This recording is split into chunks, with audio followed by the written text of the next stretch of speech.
নমস্কার, দিলীপ ফুড চ্যানেলে আপনাদের স্বাগতম। আজকে রান্না হচ্ছে রিটা মাছ। রিটা মাছ আমার খুব ভালো লাগে খেতে বলেই আমি বারবার রিটা মাছটাকে আমি খুঁজি, তাও পেয়ে যাই। যাই হোক, আর চাল কুমড়ো চিংড়ি মাছ দিয়ে রান্না হবে, আর কচুর শাক ঘন্ট করা হবে। চিংড়ি মাছ দিয়ে করি, রান্নাটা কমপ্লিট করে আপনাদের ভিডিওটা দেখাবো।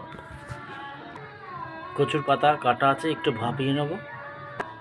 ছোট চিংড়ি মাছ বেছে রাখা আছে। যেদিনকে মেয়ের জন্মদিন হয়েছিল সেদিনকে আমি রিটা মাছ নিয়েছিলাম, তো সেটা ফ্রিজে রাখা ছিল।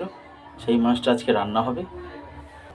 কচুর পাতাগুলো ভালো করে ভাপিয়ে নিয়েছি, একটু জল ঝাড়াতে দিয়েছি। ফোড়নে শুকনো লঙ্কা, তেজপাতা, 5 ফোড়ন দেবো।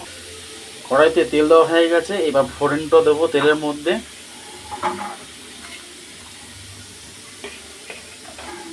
ফোড়নটা একটু ভাজা হবে। পেঁয়াজ কাটা ছিল, পেঁয়াজ কাটা দিলাম তেলের মধ্যে। চিংড়ি মাছ দিয়েছি, সব একসাথে ভাজা হবে। নুন হলুদ দিয়েছি, আমুল দিস্তায় রসুন আদা থেতো করেছি দিয়ে দেবো। সব মশলা একেবারে দিয়েছি, ভালো করে একটু কষাবো। তারপরে কচুর পাতাগুলো দেবো। মশলাটা কষানো হয়ে গেছে, এবার কচুর পাতাগুলো দেবো। কচুর পাতাগুলো দিয়ে দিয়েছি, এবার ভালো করে এটাকে ঘন্ট করা হবে।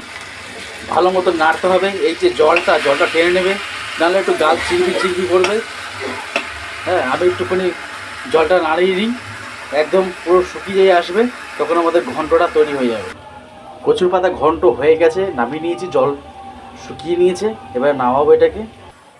কচুর পাতা ঘন্ট হয়ে গেছে, নামিয়ে নিয়েছি। চাল কুমড়ো দিয়ে চিংড়ি মাছটা হবে। ফোড়নে গোটা জিরে আর তেজপাতা দিয়েছি। ফোড়নের মধ্যে একেবারে আলু পেঁয়াজ দিয়ে দিয়েছি, একটু ভেজে নিয়ে মশলাটা দিয়ে দেবো। জিরে আর আদা বাটা দিয়ে দিলাম। জিরে আদা বাটা, নুন হলুদ আর চিংড়ি মাছ ভাজাটা একেবারে দিলাম, ভালো করে কষাবে। চাল কুমড়োটাও দিয়ে দিলাম এর মধ্যে। চাল কুমড়ো চচ্চড়িটা বসিয়ে দিলাম। চাল কুমড়োটা আমাদের হয়ে এসছে, নামিয়ে নেবো এবার। আর রিঠা মাছের মধ্যে নুন হলুদ মাখিয়ে রেখেছি। আদা রসুন পেঁয়াজ টমেটো পেস্ট করা আছে, তার সঙ্গে কাঁচা লঙ্কা দেওয়া আছে। হলুদ আর কাশ্মীর লঙ্কা ভেজানো আছে জলে, একটু গ্রেভি হবে এর মধ্যে। চাল কুমড়োটা হয়ে গেছে, নামিয়ে নিয়েছি।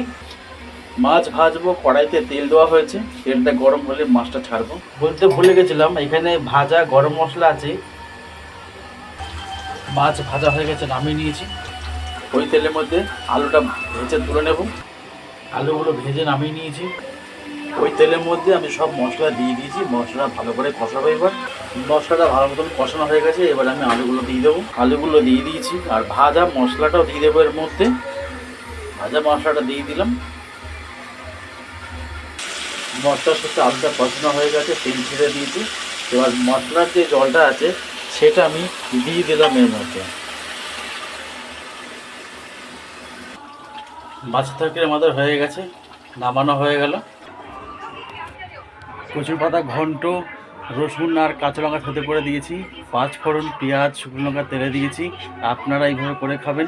আর ওতে চিংড়ি মাছ দেওয়া আছে, ঝাল নুন দুটোই সমান আছে, খেতে খুব ভালো লাগবে গরম ভাতে। আর চাল কুমড়ো চিংড়ি মাছ দিয়ে একটা চচ্চড়ি করা হয়েছে, সেটা খুব টেস্টফুল হয়েছে খেতে। আপনারা খাবেন, খেতে খুব ভালো লাগবে। আর পিঠে মাছ আলু দিয়ে কষা তরকারি করা হয়েছে, করে খাবেন, খেতে খুব ভালো লাগবে। আর লাইক শেয়ার সাবস্ক্রাইব কমেন্ট জানাবেন। আপনারা কিন্তু কেউ সাবস্ক্রাইব করছেন না, যদি কোথাও ভুল হয়ে থাকে কমেন্টের মাধ্যমে জানাবেন। আজকে ভিডিওটা এখানে শেষ করলাম। নমস্কার।